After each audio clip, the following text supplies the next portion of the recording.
full of grease, and the boot itself, yep. The top one is fine, but the bottom one squished like nothing. Look at that. It's very, very stupid worn. Look at that.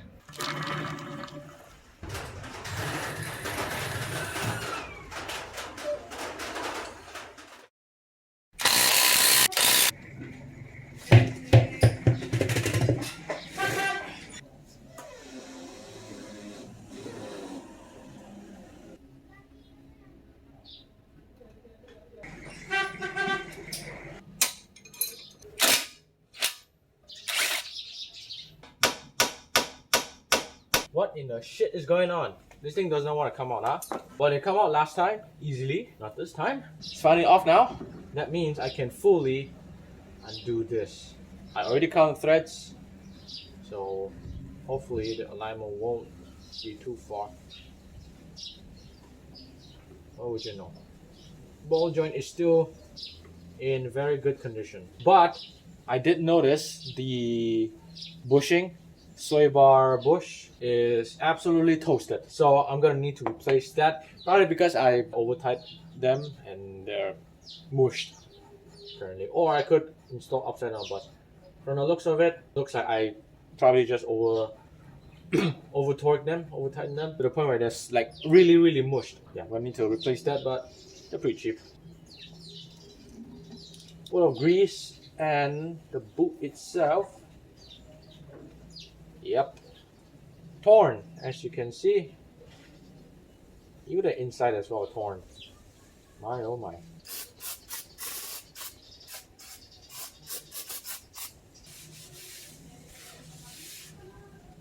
My. Brand new boot, as you can see, nice and fresh, no cracks. I am going to clean the spline, probably grease it up a bit.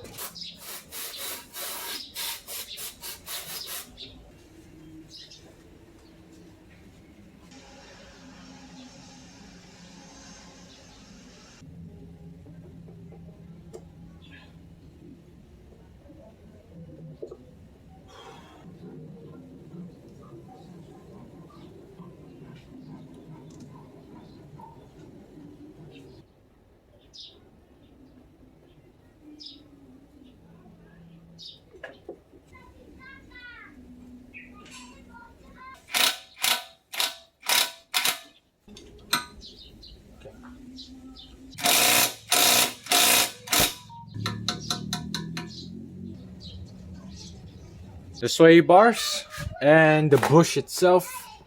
Oh my gosh. Look at that. That's loose right there. My oh my. And of course, this thing. Look at that. Just 6 months, it's already hella squished. I think it's the same story on the other side as well too. Yeah, unfortunately this part, I kind of over tightened it. The top one is fine, but the bottom one squished like nothing. As for this side is, that bushing is fine. And here is also the same story. You can see it, yep. Same. So we're gonna replace this once again and replace the bushing. Should be easy, hopefully. Not as time consuming as the steering rack bush.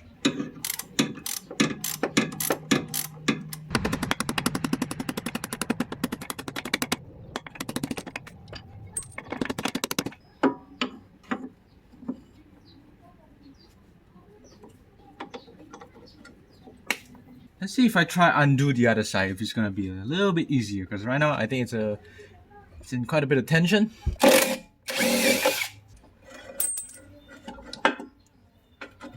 Okay, there we go. Now it's nice and loose. So this should come right out very easily. Interesting. So this still looks okay. Bottom bushing, just the top part, which is hella squished. There we go. Both of the satay bush is out, and as you can see, if I try to move this, look at that. It's very stupid worn. Look at that. It should not move like that. That is bad.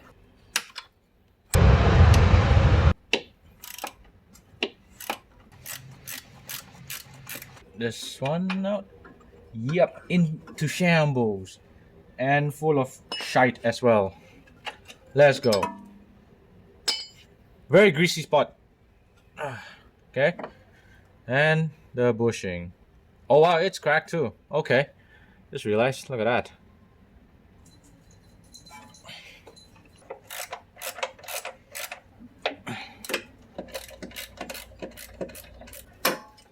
Cool. Where's the other piece? Alright. Now the sway bar is disconnected. Let's go off-roading. Don't do that. I don't know. Who knows? Here is all of the, well, most of the bushing. I don't know where the other one went. Yeah, I have no clue where the other one went. Probably gone into pieces, but here is most of the bushing. So this is this one right. Oh my gosh. So this one right here.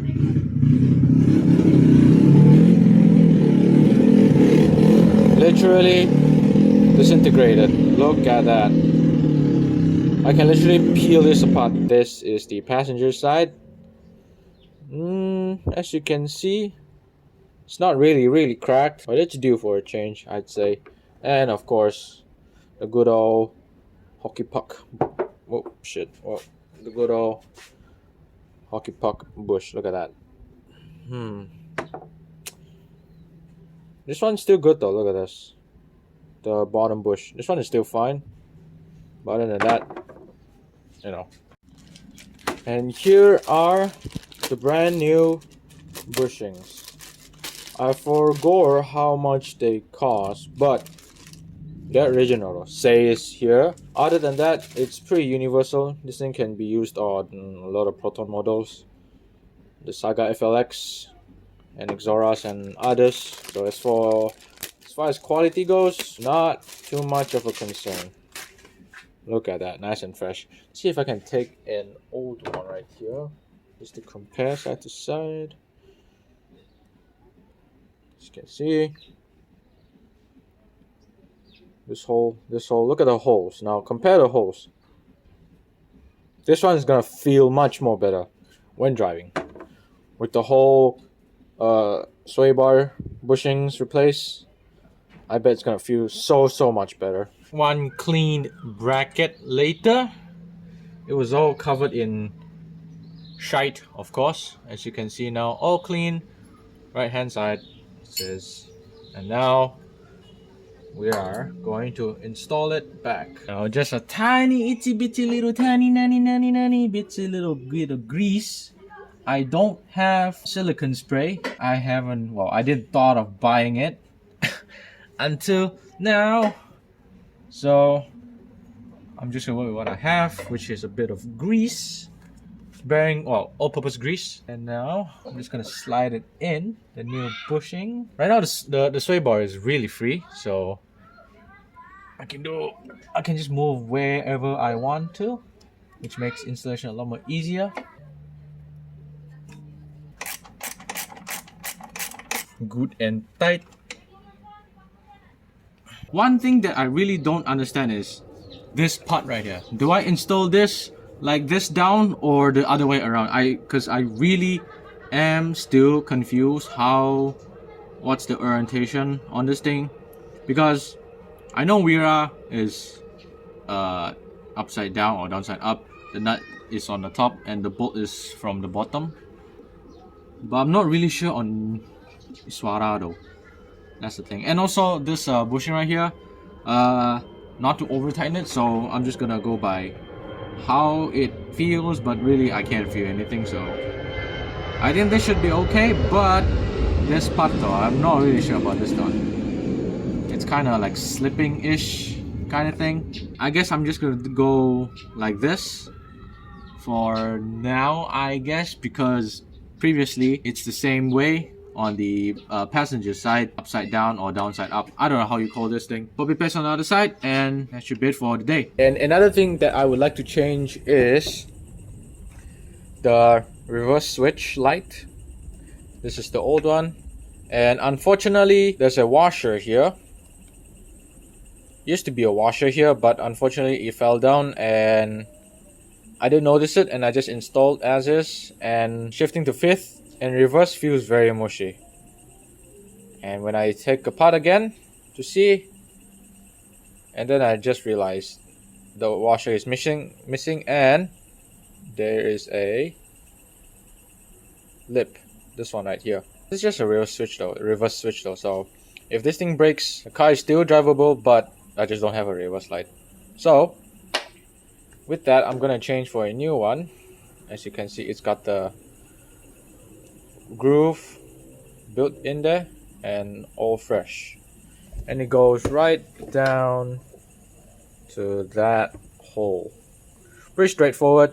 Install it, clip it, and we should be good. Another thing that I want to fix is the cold start issue. The car wouldn't idle smoothly and the RPM would go down like quite a bit, close to 0 apparently. It could be because I previously adjusted the carburetor fuel setting, could be that, but I did ask some of my colleagues and friends about this issue, and they told me to probably readjust the timing a bit on the distributor just to bring it up a bit, and then maybe I'll have to mess around with the carburetor just a bit. Other than that, the car still runs, just that it probably needs a little bit of adjusting on the carburetor and the ignition system, because on low RPM the whole engine would vibrate quite a bit, even though I had new engine mounts. And hopefully with a bit of adjustment it could potentially bring up responsiveness just a bit, so we'll see. Now before I do anything with the distributor, first thing first, I should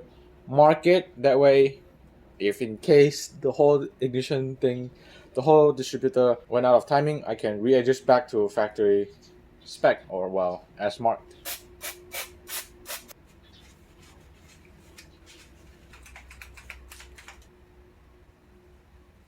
Now what I'm going to do is start it up. Okay. And let's see how it goes. So take a 12 mil and just slowly readjust it.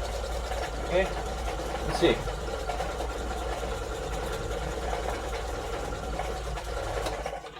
Oh, okay, too much. After fiddling with the distributor, advancing and retarding the timing, the car would not run better but worse.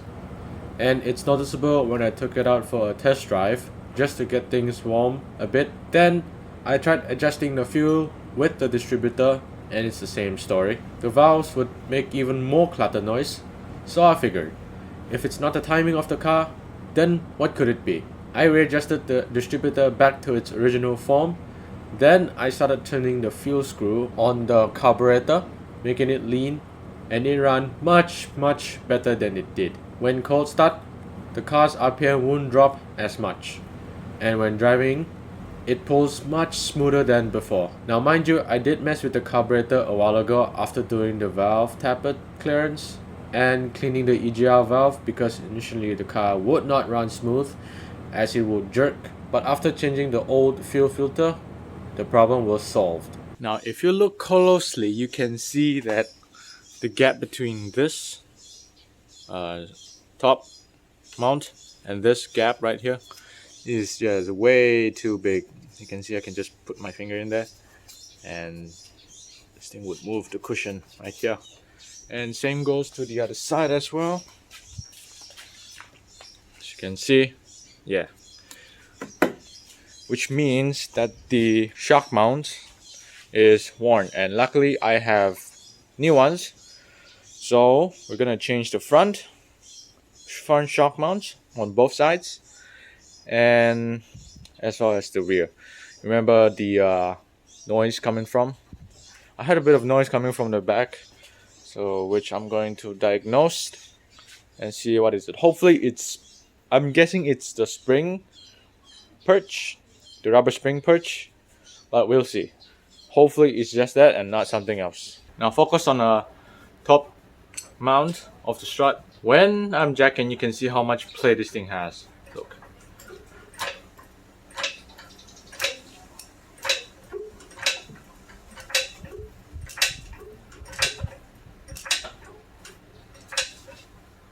Look at that. Just look at it. Now both wheels are off the ground, and if I were to lower it down, as you can see, yeah, it tells me that the bush is very short at this point, and the shock was changed like 4 years ago. 19 mil. I'm just gonna loosen this up just a bit, not completely, but just a tiny bit.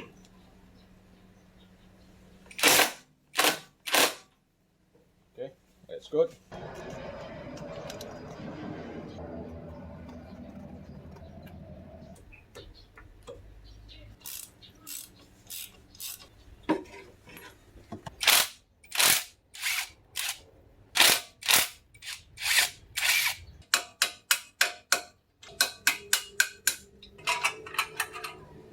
That was easy. Come right off.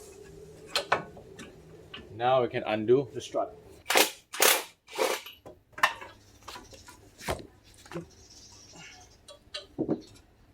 Oh, okay, never mind. Anyways, out of the way. Here is the shock absorber. As for the thing that I'm talking about is this one right here. And if I take it off, and as you can see, it's squished, collapsed quite a bit.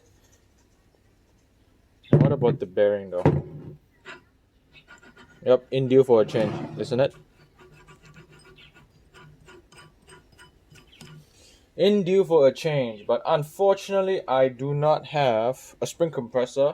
I'm just gonna run it as is and see if it will make noise. Hopefully it won't make too much noise. And this is what it should look like. As you can see, the differences here, very big. If I compare the old to the new one, you can see quite a bit of difference. This thing has collapsed a lot, like a lot. And this one too, probably like some inner wear or something, but I don't know. Look at that, look at the hole. It's even off-centered. Like, look at it. Crazy. From the looks of it, it doesn't seem to be too worn. And this one as well, which, see, nope, there's a crack, but I don't think this affects a bit. And look at that. Little fella tried to bit a chunk of it. Now this is the passenger side, and I did clean up a bit. It was full of junk inside. It is full of gunk, and after a bit of cleaning,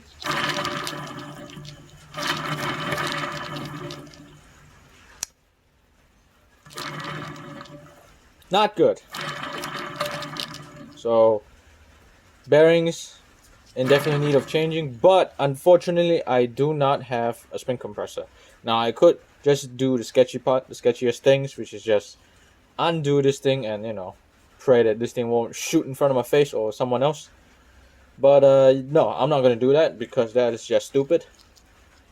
So my oh my, we're just gonna run it as is. I'm gonna do this job twice, probably, essentially.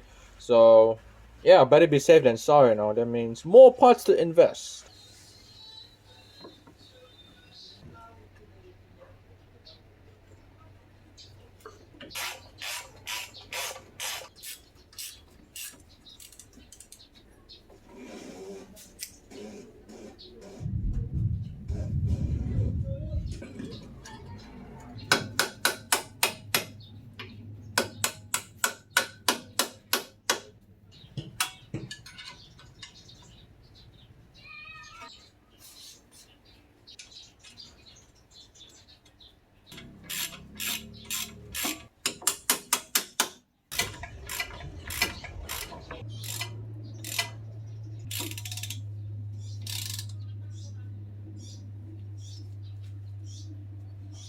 That is one. And same story for the other side. Now, I don't have a ring spanner to hold this and tighten it up. so I'm just gonna use a gun instead. But I'm not gonna go full ham on it. Just a good old zip, and that should be it. I did heard a bit of clunking noise from the back, and it only came like occasionally. Sometimes it will make noise and sometimes it wouldn't.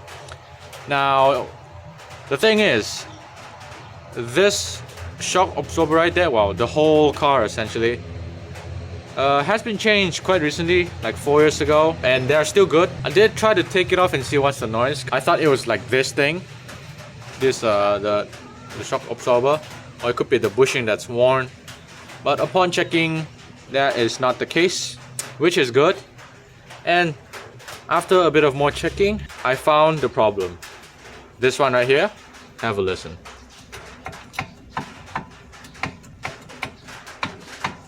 And if you see this, it should not move quite. It shouldn't move like that. It should not move like that. Which means this spring perch right here, this rubber perch, is hella worn, as you can see. It should not move like that. Look at this. I just put a little bit of force, and the amount of play this thing has, not good. And if we go to the other side, do the same thing as well.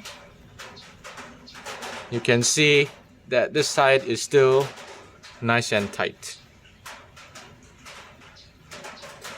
And all of the sound is all coming from rear driver side. Funny thing is, before and after changing this shock absorbers, it would still make the same noise. At first I thought it could be the rear suspension, the rear axle bushing is worn.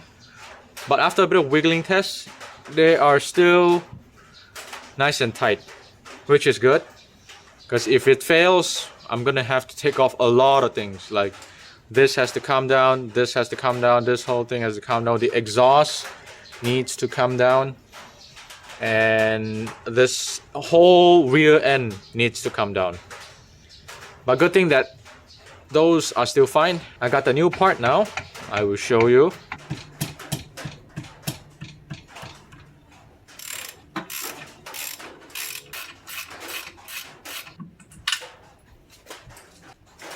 Yep. There we go. Easy as pie. This is the old perch right here. As you can see, a little bit dirty. Looks like it's usable, right? Yeah. But if you look at here, you can see the groove right there. You see this part right here? It should not be like that. It should be flat. Like this one right here. It should be nice and flat.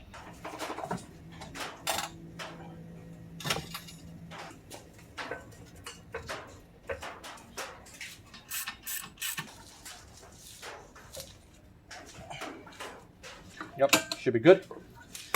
And now look at that. No more clunk.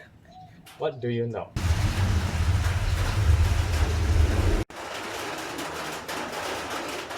After changing it, as you can see, fresh spring perch. I also did clean the bottom bit. I didn't clean the whole thing because, well, this thing is gonna get dirty anyways. Look at this right there, like this. Yep, there it goes. Yep. Yep. It's gonna get dirty just like this. Don't need to bother cleaning it. Just clean the top and the bottom. Should be good. And as you can see, nice and fit. And the other side is also nice and fit-ish. Now hopefully this solves the problem. I hope, after changing this out. If not, I think we have other issues. Probably like the exhaust or something, the exhaust or whatever. But we'll see.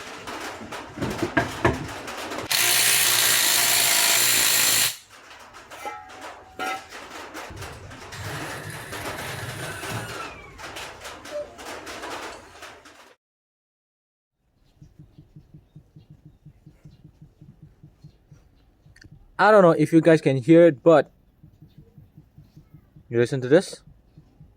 There's like clicking noises. It seems like that is my main issue. I don't know if you guys can hear it, but it's a very, very light audible. And for some reason when I'm driving, I can hear it very much. And even feel it, so it probably means the wheel bearing probably has some issue. But funny thing is I already replaced the wheel bearings like months ago, so it is so odd. Well, I'm gonna have to take it off and further diagnose.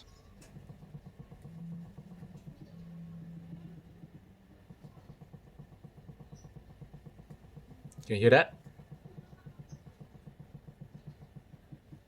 It's so weird because it's always coming from the driver's side, rear driver's side, which is just driving me nuts. I thought it was the thing. I mean, I did replace the spring perch. I thought it was the rear suspension system. Turns out it wasn't.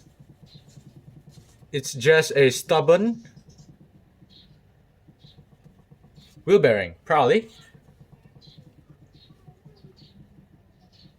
Man, it's been driving me nuts. I'll see I can do this. Guten Morgen, everyone. I've changed so many things on this car, ranging from like small things such as the sway bar bush, the end links, the satay bush, to something like the engine leak, and as far as I changed a lot of things on this thing and make it a lot less abused than before. The oil leaks from the oil pan, I've attempted to fix it not once but twice. The first one is with the gasket and of course with some RTV, and unfortunately it still leaks oil. And the second time, which is just plain RTV, the oil is still leaking. Surprise, surprise. It's just that now it's not as bad as before. Just a tiny bit, but you know, a lot more better than before. And what else? And as well as the brakes, the rear brake pump or the brake shoe, and as well as the wheel bearings. Everything has changed. Like I'm talking everything. The shoe, the pump, the bearings, a lot of it. And as well as new brake fluid. If you guys seen it before, completely black, like really black, like bright orange kind of thing. No, not bright orange, like dark orange, really black, nasty.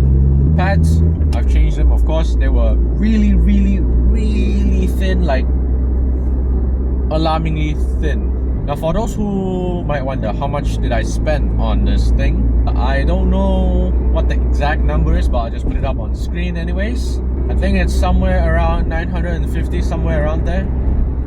But I lost one of the receipts for the gear oil, and as well as other things. I couldn't remember where I put it, but it's somewhere at home. I don't know, I just need to go and find it. Now all of that you see on screen, those are just parts alone to make this thing less abused, not included tires. Yes, I have changed new tires, all 4 sets of them. One of the back, the driver's side, back end, starting to show a bit of thread. So with the help of my dad, of course, he took this car and go and get a tire change.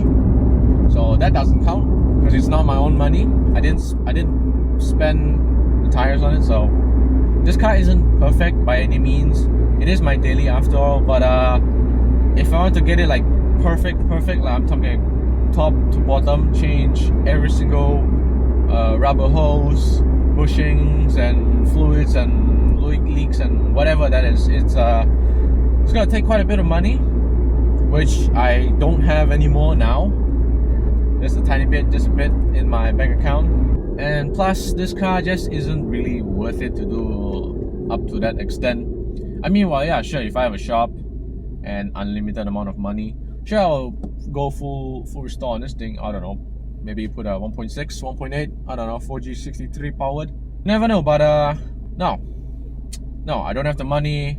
This is my daily after all, you know, like took me to places and now it works just fine.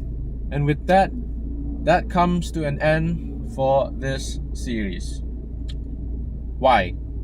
The reason why I have to end this series is because I'm getting very busy lately. I have to deal with school, you know, house, not my house, but like, you know, I have to take care of people. It's just way too busy, you know. I have to take care of so many things, which you guys didn't see on camera, but everything is all done off camera. But yeah, way too busy. And this year of July, I plan on going to Semenanjung or Kedah to get a diploma and then plan on getting a degree on IT. I'm going to use those two to get a good paying job in order to fund all the projects and everything, you know, my plans. And plus, I really do need to start think of my future, you know, just like everyone's parents, you know, families or whatever in the case, always mention focus on your future and all that stuff. The crazy thing is, ever since I bought the E36 and got absolutely scolded by my dad, that's where I start to think, like, what am I gonna do with my future? I mean, of course, you know, I'm gonna need money to fund all the stuff, but with the base pay, you know, in Malaysia, I'm not sure about that, you know. And what if you want a kid, you know? What if you wanna have a family in the future, you know, or something? You're gonna need cash for that. You're gonna need quite a bit of money for that, especially with the modern day economy. It's just not sustainable. So how long will I be gone from YouTube? The answer is, I don't know, 5, 6, 7 years, something like that. Now, of course, with every, you know, college student or whatever, everyone's gonna be broke, you know, starting from zero essentially. Me myself, yeah, I do have some cash in my bank account, but other than that, not much for a new car, project car, whatever it is. So what's the future? What's the plan? You know, we gotta plan ahead. So what is the plan? I'm thinking of going back streaming just because I miss it. Number one, I missed it quite a lot. And number two, when I'm at college, I don't know what's it called, college, like diploma degree, I may have free time to, you know, do some other stuff. Since that I don't have any money to push out any car content anymore, I thought, you know, why not go back to the old days, you know? Go back streaming, have fun, playing games. I may not gain any bit of cash. I mean, well, yeah, if I'm lucky, donations and whatnot, but it's one way to start gaining attraction. I mean, just think about it. 5 years or 6 years, well, 5 years, okay. 5 years of college, essentially. That's not a long time, you know, 5 years. Like, think about it, 2020 until now, just like that. Not a long time, you know. So I only have one chance, one shot. I gotta make it. I don't want to regret anything like that. I don't want to be like my peers, you know, when they're like 25, 26, 27, they're still, you know, just like that, the same thing, same stuff, no home, living with their parents. Nothing wrong with living with your parents, nothing wrong. It's just that, who doesn't love a man who's independent and strong? Yeah. Oh yeah, I almost forgot to mention about the clunking noise from the back end. The funny thing is, the bearing is fine, wheel bearing is fine, everything is fine. I've changed a lot of things in it, but for some reason, whenever I turn the wheel, it still makes the same noise, which I don't know what is it. The rear suspension bushing is fine. It could be that, I don't know, worn out bushing maybe, I don't know. But no, I'm not gonna replace the bushing because it's fine. I tried tugging it up, down, side to side. Everything still fits nice and tight. So yeah, and just like that marks the end of this series. Now, don't get me wrong, this car isn't really perfect. Sure, I have to change, you know, some stuff, but other than that, it's a lot less abused now than before as a daily driver. It takes me to places, you know, I can take my friends out and go out and hang out and have fun. I can go, you know, far away exploration without worrying too much about this thing because it's been taken care quite okay, you know. Thank you all for watching. I hope you all enjoyed this video. I was planning to upload this video before Christmas, but unfortunately, you know, with events, activities, school, and other stuff, I had to delay this video quite a lot. Thank you all for watching. Happy New Year. Wish you all the best. I'll see you all on Twitch, maybe. I'll leave all the socials down below. You guys can follow. And thank you, everyone. Thank you so much. Happy New Year 2025. Yeah. Thank you. Bye-bye.